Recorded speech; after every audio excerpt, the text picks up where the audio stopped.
ಆ economy crash ಆಗುತ್ತೆ, ಆ ದೇಶದ ಆರ್ಥಿಕತೆ ಕುಸಿಯುತ್ತೆ ಅಂತ ಭಯ ಬಂದಾಗ, ಸೂಚನೆ ಬಂದಾಗ, ಅವ್ರಿಗೆ ಮಾಹಿತಿ ಬಂದಾಗ ಏನ್ ಮಾಡ್ತಾರಪ್ಪ ಅಂತಂದ್ರೆ ಅವ್ರು ಮೆಲ್ಲಕ್ಕೆ ಅವ್ರು ಇರುವಂತ ಹಣವನ್ನ ಷೇರು ಮಾರುಕಟ್ಟೆಯಿಂದ ತೆಗೆದುಕೊಂಡು ಚಿನ್ನಕ್ಕೆ ಹೋಗ್ತಾರೆ.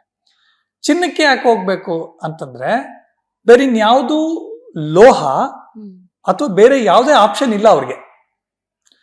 ಚಿನ್ನ ಸದಾಕಾಲ ಅವ್ರಿಗೇನಪ್ಪಾ ಅಂತಂದ್ರೆ ಈ ಇನ್ಫ್ಲೇಷನ್ ಅಂತ ಹೇಳ್ತೀವಿ, ಅಂದ್ರೆ ನಮ್ಮ ದೇಶದಲ್ಲಿ ಸರಾಸರಿ 7% ಬೆಲೆ ಜಾಸ್ತಿ ಆಗ್ತಾ ಹೋಗುತ್ತೆ ವಸ್ತುಗಳ ಬೆಲೆ ಅಂತ.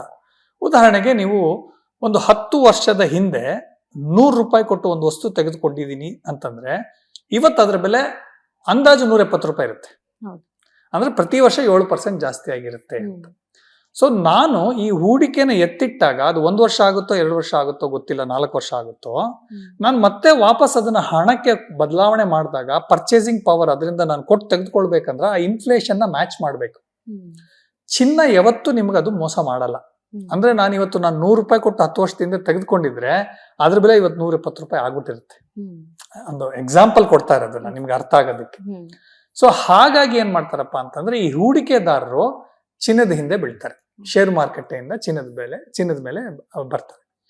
ಆ ಮಾರ್ಕೆಟ್ನಲ್ಲಿ ನಾನು ಈಗಾಗ್ಲೇ ಹೇಳ್ತಿರಂಗೆ ಚಿನ್ನದ ನಿಕ್ಷೇಪಗಳೆಲ್ಲೇ ಇದ್ರು ಜಸ್ಟ್ ಬಿಕಾಸ್ ಡಿಮ್ಯಾಂಡ್ ಇದೆ ಅಂತ ಅಂದ್ಬಿಟ್ಟು ಪ್ರೊಡಕ್ಷನ್ ಜಾಸ್ತಿ ಮಾಡಕ್ಕಾಗಲ್ಲ. ಉದಾಹರಣೆಗೆ ಪೆಟ್ರೋಲ್ ಅಂತ ತಿಳ್ಕೊಳ್ಳಿ. ನಾನು ಇವತ್ತು 10,000 ಬ್ಯಾರಲ್ ತೆಗಿತೀನಿ ಅಂತಂದ್ರೆ ನಾನ್ ಡಿಸೈಡ್ ಮಾಡ್ಬೋದು, ನಾನು 9 ಆದ್ರೂ ತೆಗಿಬಹುದು, 11 ಆದ್ರೂ ತೆಗಿಬಹುದು, 12 ಆದ್ರೂ ತೆಗಿಬಹುದು, ಪ್ರೊಡಕ್ಷನ್ ಜಾಸ್ತಿ ಮಾಡ್ಬೋದು ಅಲ್ಲಿ. ಆದ್ರೆ ಚಿನ್ನ ಹಂಗ ಆಗಲ್ಲ. ಯಾಕೆ ಅಂತಂದ್ರೆ ಅದನ್ನ ನಾವು ಗಣಿಗಾರಿಕೆ ಮಾಡಿ ಪ್ರಾಸೆಸ್ ಮಾಡಿ ಅಪ್ಪಟ ಚಿನ್ನವಾಗಿ ತರೋಷ್ಟ್ರೊಳಗೆ ಆ ಪ್ರಾಸೆಸ್ ಏನಿದೆ, ಮೊದಲು ಸಿಗಬೇಕು, ನಿಕ್ಷೇಪ ಸಿಗಬೇಕು, ಆ ಪ್ರಾಸೆಸ್ ಆಗ್ಬೇಕು. ಆಮೇಲೆ ಪ್ರಾಸೆಸ್ ಆಗುವಂತ ಒಂದು ಎಸ್ಟಾಬ್ಲಿಷ್ಮೆಂಟ್ ಏನಿರುತ್ತೆ ಅದು ನಾನು ತಿಂಗಳಿಗೆ 1 kg ಪ್ರಾಸೆಸ್ ಮಾಡಕ್ ಸಾಧ್ಯ ಇದೆ ನನ್ನ ಕೆಪಾಸಿಟಿ ಅಂದ್ರೆ ನೀವ್ ಎಷ್ಟೇ ಡಿಮ್ಯಾಂಡ್ ಇದ್ರು 1 kgನೇ ಪ್ರಾಸೆಸ್ ಮಾಡಕ್ ಆಗೋದು. ಯಾವುದೇ ಕಾರಣಕ್ಕೂ 2 kg ಮಾಡಕ್ ಆಗೋದಿಲ್ಲ. ಡೀಸೆಲ್ ಅಲ್ಲಿ ಪೆಟ್ರೋಲ್ ಅಲ್ಲಿ ಹಂಗಲ್ಲ, ಪಂಪ್ ಮಾಡಿ ತೆಗಿಯೋದಕ್ಕೆ ನಾನು ಇವತ್ತು ಎಷ್ಟು ಬೇಕಾದ್ರೂ ಇನ್ಕ್ರೀಸ್ ಮಾಡ್ಕೋಬಹುದು, ಎಷ್ಟು ಬೇಕಾದ್ರೂ ಡಿಕ್ರೀಸ್ ಮಾಡ್ಬೋದು. ಚಿನ್ನದಲ್ಲಿ ಹಂಗ ಆಗಲ್ಲ. ಬಟ್ ಮಾರುಕಟ್ಟೆನಲ್ಲಿ ಸಡನ್ ಆಗಿ ಡಿಮ್ಯಾಂಡ್ ಜಾಸ್ತಿ ಆಗ್ಬಿಟ್ಟಿದೆ, ಕಾರಣಗಳು ಏನೇ ಇರ್ಬೋದು, ಬಟ್ ನಾನು ಪ್ರೊಡಕ್ಷನ್ ಮಾಡೋಕ್ಕಾಗೋದಿಲ್ಲ, ಅವಾಗ ಬೆಲೆ ಜಾಸ್ತಿ ಆಗ್ಲೇಬೇಕು. ಈಗ ಮೊದಲನೇದಾಗಿ ಏನಾಯ್ತಪ್ಪ ಅಂತಂದ್ರೆ ಈ ಯುಕ್ರೇನ್ ಯುದ್ಧ ಸ್ಟಾರ್ಟ್ ಆದಾಗ್ಲಿಂದ ಏನಾಯ್ತು, ಇದು ಒಂದು ಏರುಮುಖ ಕಾಣ್ತು ಚಿನ್ನದ ಬೆಲೆ. ಯಾಕೆಂತಂದ್ರೆ ಅವತ್ತು ನೋಡಿ ರಷ್ಯಾ ಇತ್ತು ಅಂತಂದ್ರೆ ಅದಕ್ಕೆ ವಿರುದ್ಧವಾಗಿ ಅಮೆರಿಕ ನಿಂತ್ಕೊಳ್ಳುತ್ತೆ. ಅಮೆರಿಕ ಬಂತು ಅಂತಂದ್ರೆ ಇದು ಬೇರೆ ಎಲ್ಲಾ ಯುರೋಪ್ ಅದು ಅಮೆರಿಕಕ್ಕೆ ಸಪೋರ್ಟ್ ಮಾಡುತ್ತೆ. ಸೊ ರಷ್ಯಾಗೆ ಚೈನಾ ಸಪೋರ್ಟ್ ಮಾಡುತ್ತೆ, ಇರಾನ್ ಸಪೋರ್ಟ್ ಮಾಡುತ್ತೆ. ಸೊ ಹಾಗಾಗಿ ಇವತ್ತಿನ ದಿನಗಳಲ್ಲಿ ಯುದ್ಧ ಅನ್ನೋದು ಕೇವಲ 2 ರಾಷ್ಟ್ರಗಳ ಮಧ್ಯೆ ನಡೆಯೋದಿಲ್ಲ. ಉದಾಹರಣೆಗೆ ಇರಾನ್ ಅನ್ನೋದು ಸುಮಾರು 15-20 ವರ್ಷ ಯುದ್ಧ ಮಾಡ್ಕೊಂಡ್ರು, ಯಾರು ತಲೆನೇ ಕೆಡ್ಸ್ಕೊಳ್ಳಿಲ್ಲ ಅದನ್ನ, ಅವ್ರವ್ರವ್ರು ಹೊಡೆದಾಡ್ಕೋತಾ ಇದ್ರು. ಬಟ್ ಇವತ್ತಿನ ಪರಿಸ್ಥಿತಿ ಹಾಗಿಲ್ಲ. ಸೊ ಹಾಗಾಗಿ ಯುಕ್ರೇನ್ ಯುದ್ಧ ಸ್ಟಾರ್ಟ್ ಆದ ತಕ್ಷಣ ಏನಾಯ್ತಪ್ಪ ಅಂತಂದ್ರೆ ಇದು ಏರುಮುಖ ಆಯ್ತು. ಅಲ್ಲೇನೋ ಪ್ರಾಬ್ಲಮ್ ಆಗುತ್ತೆ ಅಂತ ಅನ್ಕೊಂಡು ಶೇರ್ ಮಾರ್ಕೆಟ್ ಬಿತ್ತು, ಚಿನ್ನಕ್ಕೆ ಜಾಸ್ತಿ ಆಯ್ತು. ಆದ್ರೆ ಅದು ನಡೀತಾನೆ ಹೋದಾಗ ಬೇರೆ ಯಾವ ರಾಷ್ಟ್ರಗಳು ಭಾಗಿ ಆಗದೆ ಇರುವಾಗ ಏನಾಯ್ತಪ್ಪ ಅಂತಂದ್ರೆ ಮತ್ತೆ ಶೇರ್ ಮಾರ್ಕೆಟ್ ಸ್ಟೆಬಿಲೈಸ್ ಆಯ್ತು. ಅಷ್ಟರೊಳಗೆ ಏನಾಯ್ತು, ಇಸ್ರೇಲು ಈ ಗಾಜಾ ಪಟ್ಟಿದ್ದು ಅವ್ರದ್ದೆಲ್ಲ ಜೆರುಸಲೇಂ ಅದ್ರದ್ದೆಲ್ಲ ಸಮಸ್ಯೆ ಶುರುವಾಯ್ತು. ಅವಾಗ ಮತ್ತೆ ಸಮಸ್ಯೆ ಆಯ್ತು. ನೆಕ್ಸ್ಟ್ ಈ ಇಸ್ರೇಲ್ ಮತ್ತು ಅಮೆರಿಕ ಸೇರಿ ಇರಾನ್ ಮೇಲೆ ಬಾಂಬ್ ದಾಳಿ ಮಾಡ್ತಾರೆ. ಅವಾಗ್ಲೇ ಹೆಚ್ಚು ಶೇರ್ ಮಾರ್ಕೆಟ್ ಇದು ರಿಯಾಕ್ಟ್ ಆಗಿದ್ದು. ಯಾವಾಗ ಇರಾನ್ ಮೇಲೆ ಅವ್ರು ಬಾಂಬ್ ಹಾಕ್ತಾರೆ ಅಂತಂದ್ರೆ ಪೂರ್ಣ ಪ್ರಮಾಣದ ಯುದ್ಧ ಮಾಡ್ತಾರೆ ಅಂದ ತಕ್ಷಣನೇ ಈ ಕೊಲ್ಲಿ ರಾಷ್ಟ್ರಗಳು ಮಧ್ಯಪ್ರಾಚ್ಯ ರಾಷ್ಟ್ರಗಳು ಒಂದ್ ಕಡೆ ಆಗ್ಬಿಡ್ತವೆ. ಅಮೆರಿಕ ಇಸ್ರೇಲ್ ಎಲ್ಲ ಒಂದ್ ಕಡೆ ಆಗುತ್ತೆ, ಯುರೋಪ್ ಒಂದ್ ಕಡೆ ಆಗುತ್ತೆ. ಇದು ಎಲ್ಲೋ ಒಂದ್ ಕಡೆ ದೊಡ್ಡ ಯುದ್ಧಕ್ಕೆ ನಾಂದಿ ಆಗುತ್ತೆ ಅಂದ ತಕ್ಷಣ ಏನಾಯ್ತು, ಡಿಮ್ಯಾಂಡ್ ಜಾಸ್ತಿ ಆಯ್ತು, ಶೇರ್ ಮಾರ್ಕೆಟ್ ಕುಸಿತ ಆಯ್ತು, ಚಿನ್ನದ ಬೆಲೆ ಜಾಸ್ತಿ ಆಯ್ತು. ಸೊ ಇದು ಏನಾಯ್ತು, ಬೇಡಿಕೆ ಜಾಸ್ತಿ ಮಾಡ್ತು. ಈ ಒಂದು ಪರಿಣಾಮಕ್ಕಿಂತ ಮುಂಚೆನೂ ಯುಕ್ರೇನ್ ವಾರ್ ಇರ್ಬೋದು ಮತ್ತು ಎಲ್ಲಾ ದೇಶಗಳು ಚಿನ್ನವನ್ನು ತೆಗೆದುಕೊಳ್ಳೋದಕ್ಕೆ ಶುರು ಮಾಡಿದ್ರು. ಉದಾಹರಣೆಗೆ ಚೈನಾ, ಭಾರತ, ಟರ್ಕಿ, ರಷ್ಯಾ ಇವೆಲ್ಲವೂ, ಆಮೇಲೆ ಯುರೋಪ್ ಅಲ್ಲಿ ಒಂದು ರಾಷ್ಟ್ರ ಚಿನ್ನವನ್ನು ತೆಗೆದುಕೊಳ್ಳೋದಕ್ಕೆ ಶುರು ಮಾಡಿದ್ರು. ನಮ್ಮ ದೇಶ ಏನ್ ಮಾಡ್ತು, ಪ್ರಮುಖವಾಗಿ ಅವರು ಡಾಲರ್ನ ಎತ್ತಿಟ್ಕೋತಾ ಇದ್ರು ಅದನ್ನ ಕೊಡಕ್ ಶುರು ಮಾಡಿದ್ರು. ಯಾವಾಗ ಟ್ರಂಪ್ ಬಂದ್ರು ಅವ್ರು ಟ್ರಂಪ್ ಪ್ರಾಬ್ಲಮ್ ಶುರು ಮಾಡಿದ್ರು, ಸುಂಕಾಸ್ತ್ರ ಅದೆಲ್ಲ ಬೆದರಿಕೆನಲ್ಲಿ. ನಮ್ಮವ್ರು ಏನ್ ಮಾಡಿದ್ರಪ್ಪ ಅಂತಂದ್ರೆ ರಷ್ಯಾ ಕಡೆ ವಾಲಿದ್ರು, ರಷ್ಯಾದಿಂದ ಪೆಟ್ರೋಲ್ ತರೋದಕ್ಕೆ ಶುರು ಮಾಡಿದ್ರು ಮತ್ತು ಡಾಲರ್ ಗಿಂತ ಆ ಡಾಲರ್ ಮೊತ್ತವನ್ನ ಚಿನ್ನಕ್ಕೆ ಕನ್ವರ್ಟ್ ಮಾಡ್ತಾ ಹೋದ್ರು. ಆಮೇಲೆ ಚೈನಾಕ್ಕೂ ಸಮಸ್ಯೆ ಶುರುವಾಯ್ತು, ಟ್ರಂಪ್ ಇಂದ ಏನೋ ಪ್ರಾಬ್ಲಮ್ ಆಗುತ್ತೆ ಅಂತ ಟರ್ಕಿ ಆಲ್ರೆಡಿ ಅದು problem, he wants to become a leader.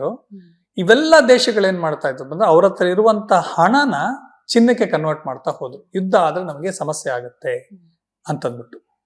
ನಮ್ಮಲ್ಲಿ ಇನ್ನೂ ಒಂದೇನ ಇತ್ತಪ್ಪ ಅಂತಂದ್ರೆ, ನಾವು ಪೆಟ್ರೋಲ್ ಯಾವಾಗ ರಷ್ಯಾದಿಂದ ಖರೀದಿ ಮಾಡೋದಕ್ಕೆ ಶುರು ಮಾಡಿದ್ವಿ, ಅವ್ರೇನ್ ಮಾಡಿದ್ರಪ್ಪ ಅಂತಂದ್ರೆ ನಾವು ರುಪೀಸ್ ಅಲ್ಲಿ ಸೆಟ್ಲ್ ಮಾಡ್ತೀವಿ ಅಂತ ಹೇಳಿದ್ವಿ. ಅವರು ಒಪ್ಕೊಂಡ್ರು ಕೂಡ. ಒಪ್ಕೊಂಡ್ಮೇಲೆ ಏನಾಯ್ತು, ಅವ್ರು ಬರೀ ದುಡ್ಡು ಬಂದು ಬೀಳೋದಕ್ಕೆ ಶುರುವಾಯ್ತು ರುಪೀಸ್. ನಾನೇನ್ ಮಾಡ್ಲಿ ಇಷ್ಟೊಂದು ದುಡ್ಡು, ಯಾಕಂದ್ರೆ ನೀವು ನಮಗೆ ಎಕ್ಸ್ಪೋರ್ಟ್ ಮಾಡೋದು ಕಡಿಮೆ ಇದೆ, ನಾವು ನಿಮಗೆ ಎಕ್ಸ್ಪೋರ್ಟ್ ಮಾಡೋ ಪೆಟ್ರೋಲ್ ಜಾಸ್ತಿ ಇದೆ, ಹಾಗಾಗಿ ವ್ಯತ್ಯಾಸ ಜಾಸ್ತಿ ಇದೆ. ಈ ವ್ಯತ್ಯಾಸನ ನೀವು ಗೋಲ್ಡ್ ಅಲ್ಲಿ ಕೊಡಿ ಅಂತ ಕೇಳಿದ್ರು ರಷ್ಯಾದವರು. ಹಾಗಾಗಿ ನಮ್ಮ RBI ಅಥವಾ ನಮ್ಮ ದೇಶ ಏನಿದೆ ಹೆಚ್ಚು ಹೆಚ್ಚು ಚಿನ್ನವನ್ನ ಖರೀದಿ ಮಾಡೋದಕ್ಕೆ ಶುರು ಮಾಡಿತು. ಅಲ್ಲಿಂದ ರೇಟ್ ಜಾಸ್ತಿ ಆಗ್ತಾ ಹೋಯ್ತು. ಹೌದು. ಸೊ ಒಂದು ಯುದ್ಧ ಅಲ್ದೇ ಇರೋ ಕಾರಣಗಳು ಇದೆ, ಇನ್ನೊಂದು ಯುದ್ಧದ ಕಾರಣಗಳು ಇದೆ. ಸೊ ಯುದ್ಧ ಅಲ್ಲದೆ ಇರೋ ಕಾರಣಗಳನ್ನ ನೋಡೋದಾದ್ರೆ ಸರಿ ಯಾವ್ಯಾವ? ಯುದ್ಧ ಅಲ್ಲದೆ ಇರೋ ಕಾರಣಗಳಂತಂದ್ರೆ ಜಿಯೋ ಪಾಲಿಟಿಕ್ಸ್ ಅಂತ ಹೇಳ್ತೀವಿ, ಭೌಗೋಳಿಕವಾಗಿ ಇರುವಂತಹ ಪರಿಸ್ಥಿತಿಗಳು. ಚೈನಾ ಯಾವಾಗ ಇವರು ಟ್ರಂಪ್ ಅಮೆರಿಕಾನೇ ಗ್ರೇಟ್ ಅಮೆರಿಕಾ ಮಾಡಬೇಕು, ಸುಂಕಾಸ್ತ್ರ ಆಗ್ಬೇಕು, ಎಲ್ಲರೂ 200% 300% ಮಾಡಬೇಕು ಅಂದ ತಕ್ಷಣ ಏನ್ ಮಾಡಿದ್ರು, ಅವರ ಹೂಡಿಕೆಗಳನ್ನ ಜಪಾನ್ ಮತ್ತು ಚೈನಾ ಅತಿ ಹೆಚ್ಚು ಹೂಡಿಕೆ ಇದೆ, ಕೊರಿಯಾದ ಹೂಡಿಕೆಗಳಿದೆ ಅಮೆರಿಕದಲ್ಲಿ. ಯಾವಾಗ ಅವ್ರು ಇದೊಂದು ಪ್ರಾಬ್ಲಮ್ ಶುರುವಾಯ್ತು, ಸಮಸ್ಯೆ ಕಾಣಿಸ್ತಾ ಇದೆ ಅಂದ ತಕ್ಷಣ ಏನ್ ಮಾಡ್ತಾ ಇದ್ರು, ಅವರು ಡಾಲರ್ ಬಿಲ್ಗಳಲ್ಲಿ ಇಡ್ತಾ ಇದ್ರು, ಟ್ರೆಜರಿ ಬಿಲ್ ಅಲ್ಲಿ ಇಡ್ತಾ ಇದ್ರು, ಬಾಂಡ್ಸ್ ಅಲ್ಲಿ ಇಡ್ತಾ ಇದ್ರು ಅವ್ರ ಹಣನ. ಅದನ್ನೆಲ್ಲ ಅವ್ರು ಕಡಿಮೆ ಮಾಡಿ ಗೋಲ್ಡ್ಗೆ ಹೋದ್ರು. ಈಗ ನಾನು ಇನ್ನೊಂದು ವಿಚಾರ ಹೇಳಿದೆ, ನಾವು ಡಾಲರ್ಗೆ ಜಾಸ್ತಿ ದುಡ್ಡು ಕೊಡ್ತಾ ಇದ್ವಿ, ಆದ್ರೆ ಬೇರೆ ದೇಶಗಳಿಗೆ ಹೋಲಿಕೆ ಮಾಡಿದಾಗ ಡಾಲರ್ ಬೆಲೆ ಕುಸಿತಾ ಇದೆ, ನಮಗೆ ಏರ್ತಾ ಇದೆ, ಡಾಲರ್ ಬೆಲೆ ಕುಸಿತಾ ಇದೆ. ಯಾತಕ್ಕೆ ಹಂಗಾಯ್ತು ಅಂತಂದ್ರೆ, ಅಮೆರಿಕದಲ್ಲಿ ಏನಾಯ್ತು, ಅವರು $33 ಟ್ರಿಲಿಯನ್ ಅಷ್ಟು ಸಾಲ ಇದೆ ಅವ್ರ ಹತ್ರ ಅಂತ ಒಂದು. ಎರಡನೇದು, ಅವ್ರು ಇಂಟ್ರೆಸ್ಟ್ ರೇಟ್ಸ್ ಅನ್ನು ಜಾಸ್ತಿ ಕೊಡ್ತಾ ಇಲ್ಲ, ಅದು ಟ್ರೆಜರಿ ಬಾಂಡ್ಸ್ ಮೇಲೆ ಕಡಿಮೆ ಮಾಡಿದ್ರು ಅಂತ ಒಂದು. ಮೂರನೇದು, ಈ ಸಾಲ ಇರೋದಕ್ಕೆ ಅವರು ಅಪಮೌಲ್ಯ ಆಗ್ತಾ ಇದೆ ಅಂತ ಅಂದ್ಬಿಟ್ಟು, ಇದೇನೋ ಪ್ರಾಬ್ಲಮ್ ಆಗ್ತಾ ಇದೆ ಅಂದ್ಬಿಟ್ಟು ಅವ್ರ ದೇಶದಲ್ಲಿ ಈ ಜಪಾನ್ ಕೊರಿಯಾ ಯಾರು ಹೂಡಿಕೆ ಮಾಡಿದ್ರು, ಅತಿ ಹೆಚ್ಚು ಹೂಡಿಕೆಗಳು ಮಾಡಿದ್ರು, ಅವರೆಲ್ಲ ಅದನ್ನ ಕನ್ವರ್ಟ್ ಮಾಡೋಕೆ ಶುರು ಮಾಡಿದ್ರು. ಅಲ್ಲಿ ಮತ್ತೆ ಗೋಲ್ಡ್ಗೆ ಬೇಡಿಕೆ ಜಾಸ್ತಿ ಆಗ್ತಾ ಹೋಯ್ತು. ಸೊ ಇದು ಯುದ್ಧ ಅಲ್ಲದೆ ಇರುವಂತಹ ಕಾರಣ, ಆರ್ಥಿಕತೆಯೇ ಕಾರಣ. ಆಮೇಲೆ ಸರ್, ಈಗ ಗೋಲ್ಡ್ ರೇಟ್ ಕಡಿಮೆ ಆಗದೇ ಇಲ್ವಾ ಅಂತ ನಿರಂತರವಾಗಿ ಏರಿಕೆ ಆಗ್ತಾನೆ ಇದೆ. ಆಮೇಲೆ ಇನ್ನೂ ಕೆಲವೊಂದ್ ಕಡೆ ಏನ್ ಕೇಳಿ ಬರ್ತಾ ಇದೆ ಅಂತಂದ್ರೆ, ಕೃತಕ ಅಭಾವನ್ನ ಸೃಷ್ಟಿ ಆಗ್ತಾ ಇದೆ ಅಂತ, ಈ ಬಗ್ಗೆ ಹೇಳೋದಾದ್ರೆ?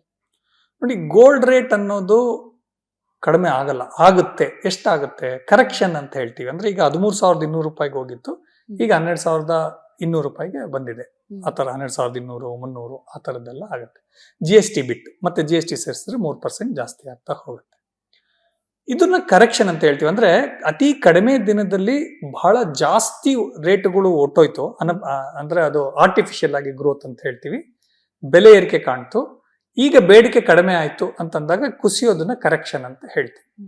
ಆದ್ರೆ ಒಂದು ಮಟ್ಟ ತಲುಪದ ಮೇಲೆ ಅದು ಅದಕ್ಕಿಂತ ಕಡಿಮೆ ಆಗೋದಿಲ್ಲ.